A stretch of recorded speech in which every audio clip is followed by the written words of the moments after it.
কালকে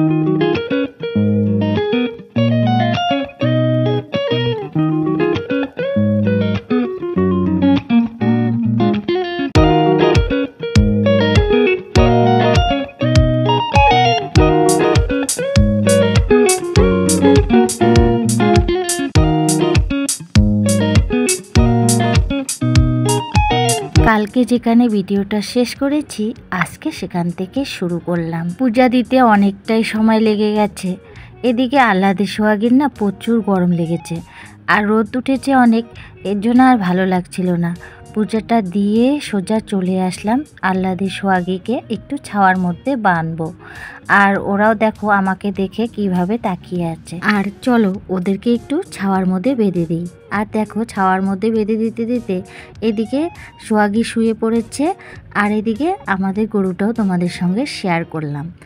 আর এই যে আহ্লাদি এখানে রোদের মধ্যে আবার দাঁড়িয়ে আছে। তো যাই হোক, এদিকে দেখো শাশুড়ি মা আমার এদিকে সব জঙ্গল ঝাড়ু ঠাড়ু দিয়ে পুড়িয়ে নিচ্ছে।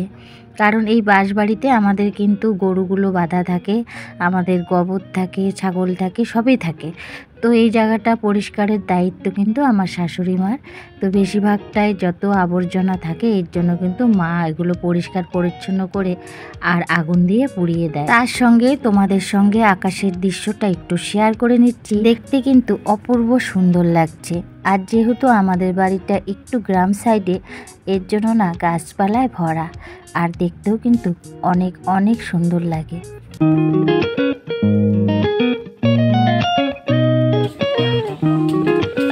পূজা দিতে দিতে এতটাই লেট হয়ে গেছে না, ওদের সেই গরম লাগছে। ঘড়িতে এখন বাজে 12টা 3, প্রচুর রোদ উঠেছে। তো এর জন্যেই আর কি আগে ওদের ছাওয়ার মধ্যে আর কি বেঁধে দিলাম। আর ওর বাবা আবার বাজার নিয়ে এসেছে, এখন দেখি কি নিয়ে আসছে। চলো বাজারটা দেখে।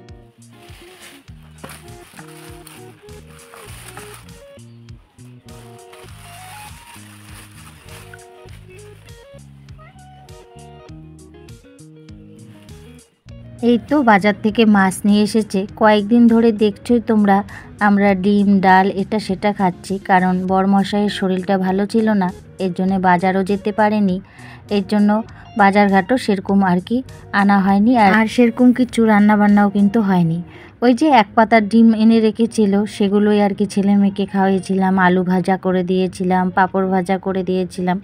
যেহেতু ওর বাবা বাজার যেতে পারছিল না, তো তোমরা তো জানোই ওর বাবার অনেকটা শরীর খারাপ ছিল। তোমাদের ভালোবাসায় আর বাবা লোকনাথের আশীর্বাদে এখন মোটামুটি অনেকটাই সুস্থ।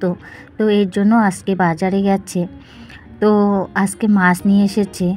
এখন কিন্তু রান্না করে নেব।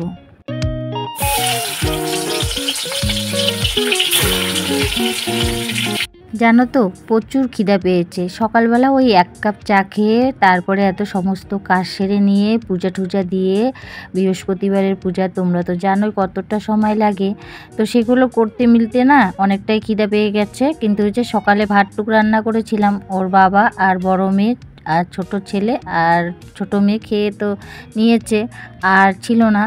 যাই হোক, আমি ভাবলাম যে রান্না বান্না করে নিয়েই খাই। আর এই তো মাছ ভাজাটা বসিয়ে দিয়েছি।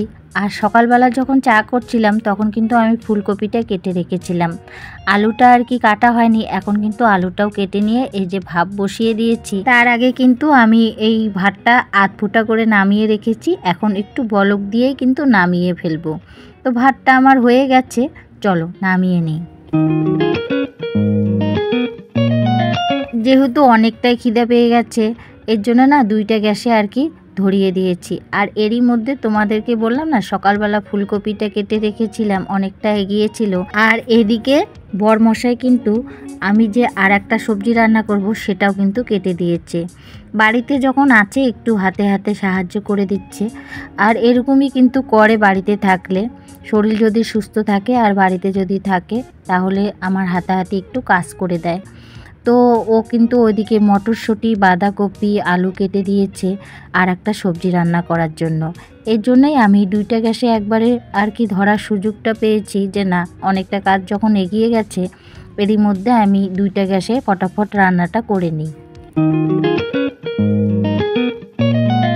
এদিকে দেখো মাছ ভাজা হচ্ছে, তারই সঙ্গে কিন্তু ফুলকপি আলু ভাপাটাও হয়ে গেছিলো। এদিকে কিন্তু ফুলকপি আলু ভাজাটা বসিয়ে দিয়েছি। যেহেতু ফুলকপি আলুর ঝোল বানাবো তো একটু তো ভাজা ভাজা করেই নিতে হবে। তো সেটা এক গ্যাসে বসিয়ে দিয়েছি। আর এখন ওই যে বললাম না বাঁধাকপি কেটে দিয়েছে, সেটাও কিন্তু বসিয়ে দিলাম। আর এরই ফাঁকে আমি কিন্তু মশলাটাও বেটে নিয়ে এসেছি। আর মশলাটা বেটে নিয়ে এসে এই তো ফুলকপি আলুগুলো ভাজা ভাজা হয়ে গেছে, সেটার মধ্যে কিন্তু দিয়ে দিলাম। আর এখন একটু কষিয়ে নিব, কষিয়ে নিয়ে তারপরে কিন্তু ঝোলটা দিয়ে দিব। আর যেহেতু আজকে অনেকগুলো মাছ নিয়ে এসেছে, আর বড় করে ঝোলটা করে নেব যেন দুপুরে রাত্রিবেলার হয়ে যায়। আমি কিন্তু দুপুরবেলা বেশি করে একটু রান্না করি যেন রাত্রিবেলা হয়ে যায়। রাত্রিবেলা শুধু ওই ভাতটা রান্না করি, আর সবজিটা খুব কম করি। যেদিন নাকি ডাল ভাতের খাওয়া থাকে সেই দিনে হয়তো রাত্রিবেলা কোনো কিছু করে নিই। আর যদি মাছের ঝোল টোল বা মাংস টাংস রান্না করি তাহলে ওর বাবাও একটু বেশি করে নিয়ে আসে, আর আমি বড় করে তরকারিটা বানিয়ে নিই। যেহেতু লোক বেশি, এর জন্য অল্প তরকারি দিয়ে তো হয় না, এর জন্য বড় করে তরকারি করে নিতে হয়। আর দেখো, তোমাদের সঙ্গে কথা বলতে বলতে আমার কিন্তু ফুলকপি আলুটা কষানো হয়ে গেল মশলা দিয়ে, আর দিয়ে দিয়েছি ঝোল। আর ওদিকে কিন্তু আমার বাঁধাকপিটাও হয়ে গেছে। আর দেখো, একবারে রান্না বান্না করে তোমাদের সঙ্গে শেয়ার করে নিচ্ছি। এই তো মাছের ঝোল বড় গামলা দিয়ে করে নিয়েছি 1 গামলা। আর এইদিকে বাঁধাকপি, ছেলে মেয়ে এই সবজিটা খাবে না, ওরা শুধু ওই মাছের ঝোল দিয়েই খাবে। তো এদিকে দেখো আর এক কাণ্ড, এদিকে দেখো বড় মেয়ে কিন্তু আজকে আমার যে পছন্দ সেই পছন্দের জিনিস নিয়ে এসেছে। আমি কিন্তু অনেক খুশি হয়েছি, জানে মা ফুল পছন্দ করে, এর জন্য কিন্তু ফুল গাছ কিনে নিয়ে এসেছে, তাও কিন্তু ওর টাকাতে। তো ফুলগুলো কেমন হয়েছে বন্ধুরা প্লিজ কমেন্ট করে জানিও। খুব কিন্তু আমার পছন্দ হয়েছে। যাই হোক, আমার ভালোবাসার জিনিসগুলোকে যে ওরা দাম দেয় এটাই আমি অনেক খুশি। আর জানো তো, এই ফুল গাছগুলো নিয়ে এসে বলছিল, মা তোমার কি এই ফুল গাছগুলো পছন্দ হয়েছে? তো আমি বললাম যে আমি তো গাছ খুব ভালোবাসি, আর তুই নিয়ে এসেছিস, পছন্দ হবে না? তো যাই হোক, আমার একটা মিষ্টি হাসি দেখলো আর ও অনেকটা খুশি হলো। তো বন্ধুরা, এখন কিন্তু সন্ধ্যা হয়েছে, আর বরমশাই আর আমার জন্য একটু লাল চা করে নিয়েছি। ছোট ছেলে মেয়েরা টিউশনে আর কি বসে পড়েছে, মানে মাস্টার এসেছে, তো ওরা খাবে না বলছিল, আর বড় মেয়েও লাল চা খায় না। তো ওদিকে লাল চা আর পাঁপড় ভাজা করে নিয়েছি, এখন কিন্তু দুইজনে খেয়ে নেব। আর বন্ধুরা, ভিডিওটাও আমি এখানে শেষ করছি। ভিডিওটা যদি ভালো লাগে প্লিজ লাইক কমেন্ট সাবস্ক্রাইব করে দিও। আর সবাই ভালো থেকো, সুস্থ থেকো। আবারও দেখা হবে নেক্সট ব্লগে। ততক্ষণ পর্যন্ত টাটা, বাই বাই।